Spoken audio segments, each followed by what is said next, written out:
welcome to the Instant Classic Wrestling Podcast, the only podcast that is always an instant classic. And your And we want to punch Jim Cornette in the face repeatedly until he bleeds because he's stupid. We will see you on the flippity dippity. Oh yeah. Damn you, Supercard, and your corrupting of our minds. And anyway, before we start this video, I have a message for WWE. We get it. Like, I understand, sleeper matches and rest matches, after a big match, you need that, that rest period for the fans to kind of calm down. And even to an extent in shows, after a really big show, you kind of want that just calm show to calm everybody down. You put them to sleep. You put them to sleep with NXT. Anyway, this was the first NXT after WrestleMania 32, after / Takeover Dallas. This is going to be really short. I'm going to try to drag it out a little bit so it's not just like match done. But opened up with basically a video package recapping Takeover Dallas, which was kind of cool. Not really much to say about it. Any thoughts on the opening video package? Not really. I mean, I thought this entire show was, full of video packages reviewing that show. So, I mean, I don't really know. I think as far as like just as an overall thing, these shows are weird to me. That like, especially like on the platform that you watched it on, like that you watched the show on, because I'm like, well, didn't we just watch this show? And I get it for like those who didn't watch the show, but why wouldn't you just go back and watch the show? Like, you're on the network already. I don't know. It's just a weird like concept to me. The other thing that I still hate that they do, and they do it so often, is so they show like video clips of Takeover Dallas, which is fine, but then they show pictures of the Andre the Giant Memorial Battle Royal. We are already on the network. You don't need to keep it as secretive. Like, you can't see this unless you have we're on the network. Why don't you just show us video clips of the WrestleMania stuff? Like, it doesn't make sense. I get it when they like do it on Raw, because they want you to, order the pay-per-view or order WWE Network. I get that. But when you're already on the network, come on now. But anyway, I'm not going to go over all of the hold on, let me plug in my computer real quick. I'm not going to go over all of the match recaps because, honestly, if you want us to go over the recaps, just watch our NXT TakeOver Dallas review. That would be just basically doing the whole video over again. But I will go over, they did, interviews after the matches. We'll kind of go over those a little bit. First off, we got an interview with Jordan and Gable after their win. This one was really emotional. You could see, Jason Jordan really was emotional. He was, he worked for that really hard. It gave me a little bit more respect for him. Not that I didn't have respect for him before. Shut up.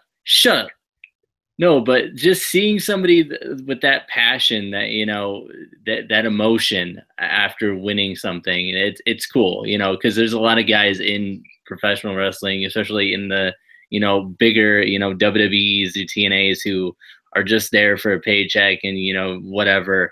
And I feel like you don't see that emotion as much anymore sometimes. But it was kind of cool seeing him kind of be really emotional, and Gable, being just as happy for him. But any thoughts on that interview? Yeah, I agree. It definitely was cool to see, the emotion. Because I don't know, this is one of those things that I think non-wrestling fans don't understand. To me. Because I was watching WrestleMania with some people who weren't necessarily wrestling fans, like I said during the review, And like they would see someone cry after winning a title, and they'd be like, "Oh my God, he's crying," and like I guess they just don't understand how much work they do put in to get to the places that they've kind of gotten. But I definitely it was a touching moment. I love seeing the emotion when you win a title. It just shows how passionate you are for it.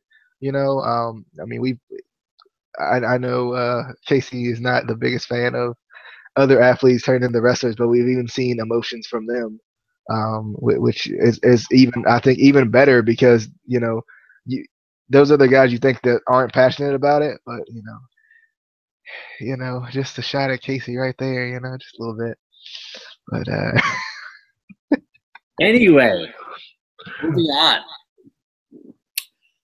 We had an interview with Bayley after losing the championship and letting Izzy down. Izzy, Bayley's biggest fan. The only person Izzy ever looked up to in her short life was Bayley, and now has been let down and by her idol. Now what, Bayley? What is she supposed to do? Go to college? Get a part-time job at a Waffle House where she has to raise 3 kids without child support because her good-for-nothing ex-boyfriend left her for her hotter cousin because you let her down when she was a kid?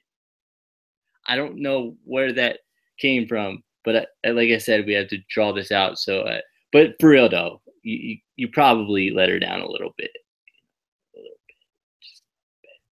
But any thoughts on Bayley letting down Izzy and ruining her life forever? First off, I just had a 4-way tie on Supercard, but I just thought that would kind of lighten the mood a little bit. But because Izzy's a nice girl. She is gonna have a nice, successful life because of Bayley, and you blaming Bayley. You blaming. But anyway, I like this interview though. I really did. I enjoyed all the interviews tonight. I think that kind of made the show worth watching a little bit, I guess you could say. Just that little extra within it. But I definitely. I mean, I'm wondering what's next for Bayley because it's kind of one of those situations where we all feel like she's ready for the main roster, but then you got the people who actually run the main roster, and they're like, interesting people. I will say that. I mean, what if Hogan never won the title? What if Hulkamania never ran wild? Millions of Hulkamaniacs would have nothing. That's kind of like Bayley right now, and her fans. They have nothing because she lost. She lost on the grandest stage, NXT. Anyway, sorry, getting way into that. I apologize. But I mean, she really did. But we got first of all, this new Kelly chick, whatever her first name is, lady, calling Johnny Gargano a young upstart. WWE fire her or fire whoever told her to say that because that man is not a young upstart. How? Technically, but in NXT, he technically kind of is. When you think about it, because the way they book him, and then you got the whole thing where he come in and they like he ain't got no past. So then you got that. So I'm just saying she won't wrong because the way it is that he came into NXT. In the the memorial, the Dusty Rhodes Classic memorial stuff, he came in with that, and then then they didn't do nothing with him. So technically, he is as a singles competitor in NXT, where it actually matters because none of his past matters because WWE.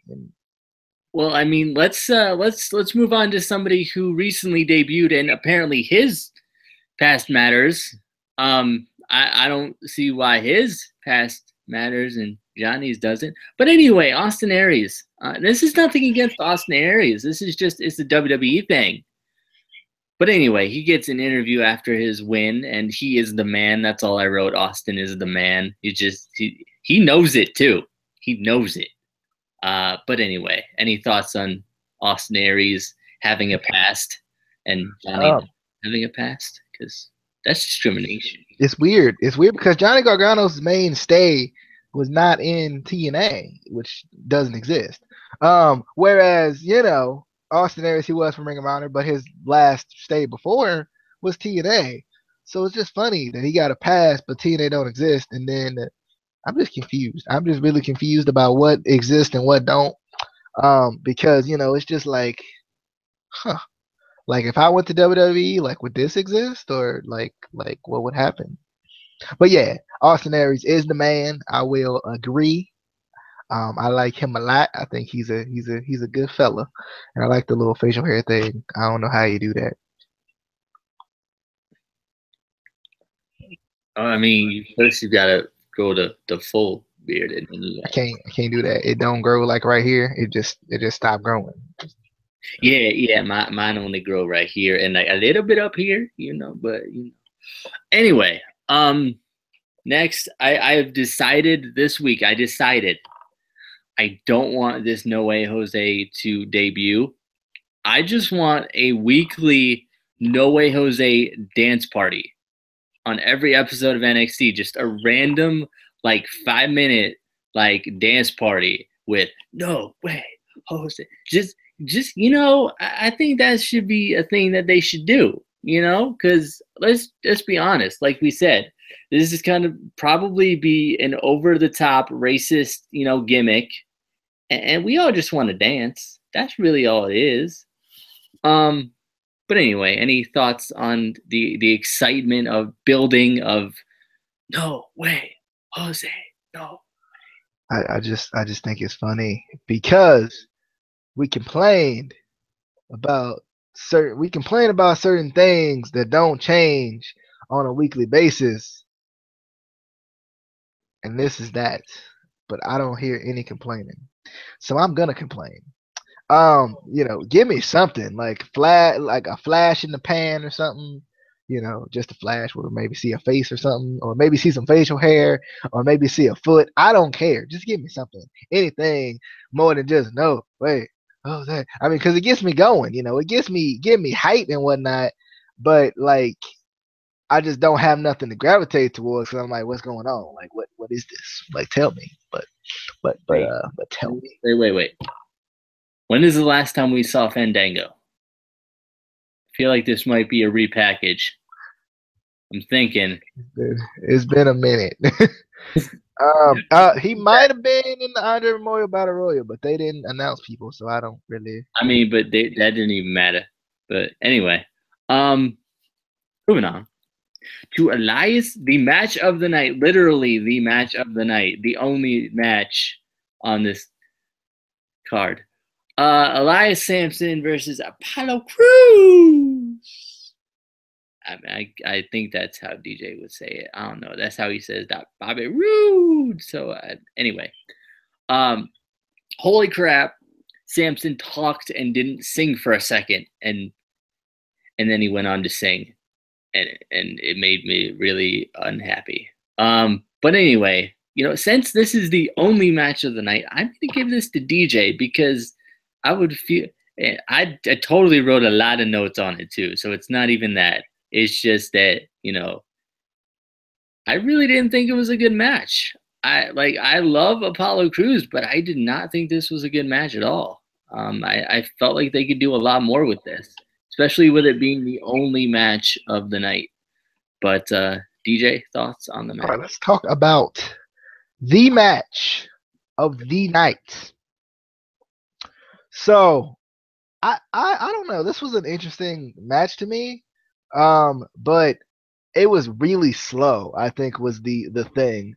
It was just really slow. It seemed like it was just a lot of rest holds, to me.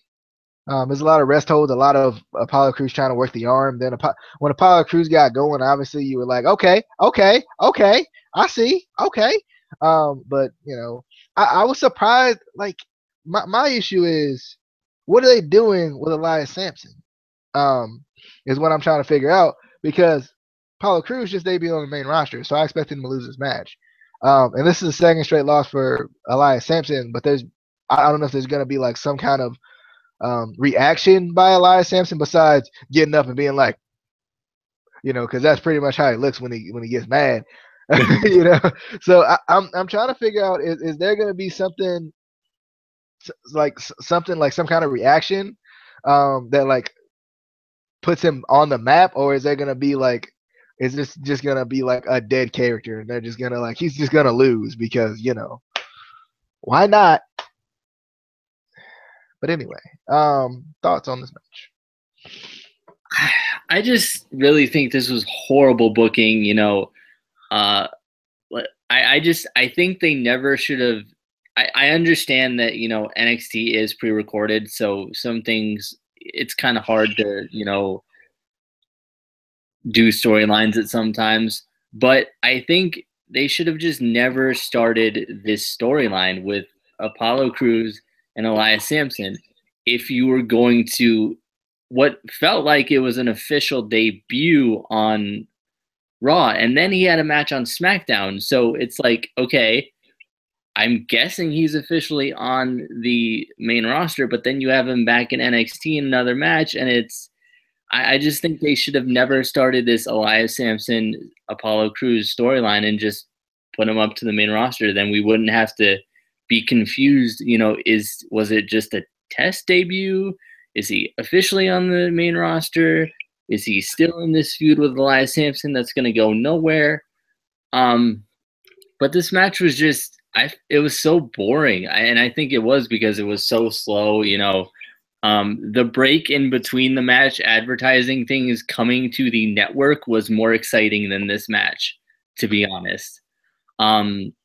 It started picking up a little bit, but still there were so many boos, and not like heel boos. It was more like, we don't know enough about you to even give you heel boos, just like boring boos. And it felt like it was for the entire match. It wasn't, just directed at Elias Sampson. It was just the match was not good, especially for an NXT standard.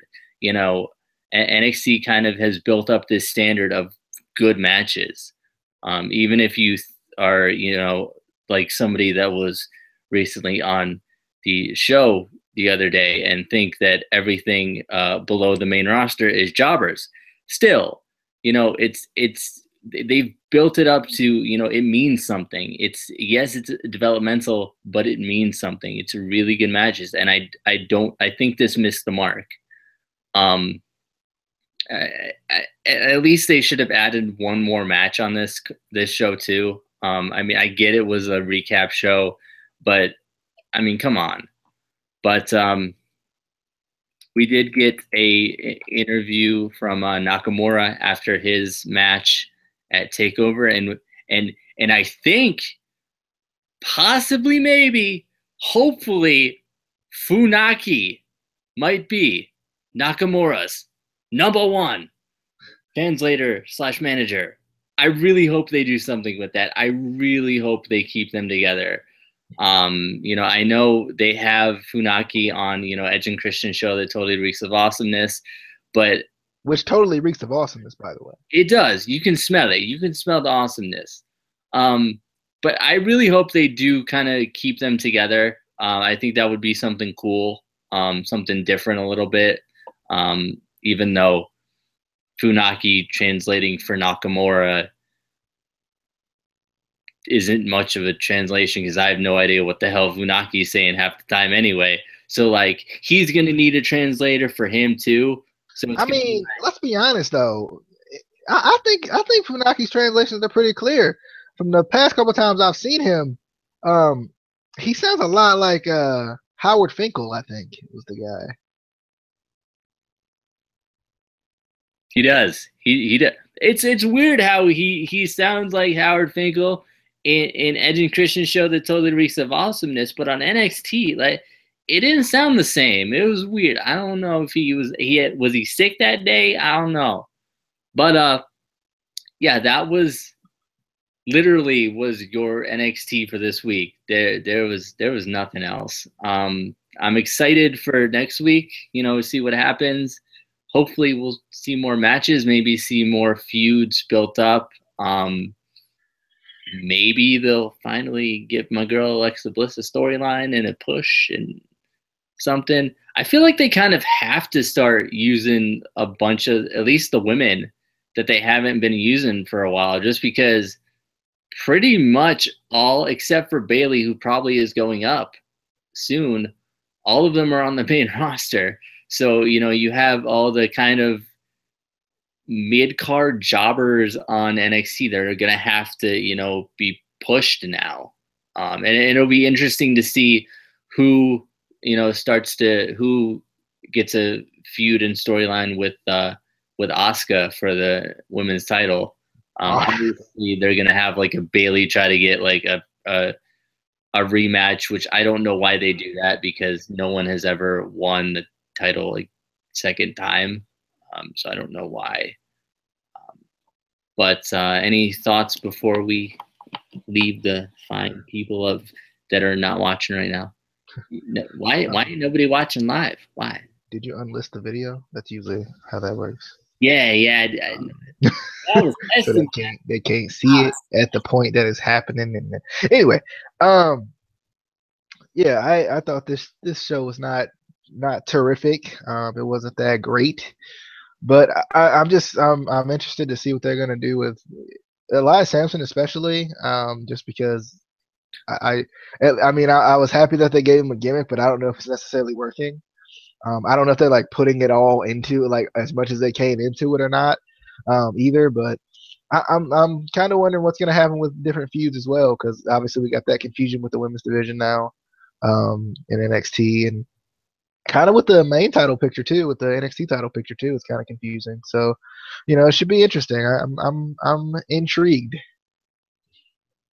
Yeah, I didn't even think about that, but yeah, I'm wondering what they're doing with I think we all expected Finn Balor to lose the title, and then when he didn't, and Balor Club didn't debut, and Carl Anderson and Doc Gallows didn't debut, and then we saw Bobby Roode. NXT, what the hell are you doing? What are you doing? But anyway, we're gonna go and we're gonna play more Supercard. You should download it and join our team, actually. Join our team so we can actually. We only got what is it? 8 spots left. We can only have 10 people. So yeah, the spots are filling up fast. They're not. We have an application system. That's what it is. We haven't gone through all the applications that haven't even. Nobody's joined yet. So join. Get the app. Join our team. Be a part of the Instant Classic Wrestling Podcast, taking over Supercard. Also, follow on Twitter and like the video and subscribe and comment and all the other stuff. We will see you on the next video, which will probably be our 6-pack on Tuesday, unless there's some before that, which something could pop up. I don't know. It's random. But we'll see you then on the flippity dippity. I couldn't. Be it. I tried to say see ya and peace at the same time. So I'm going to go with that. It's going to be see ya. See ya.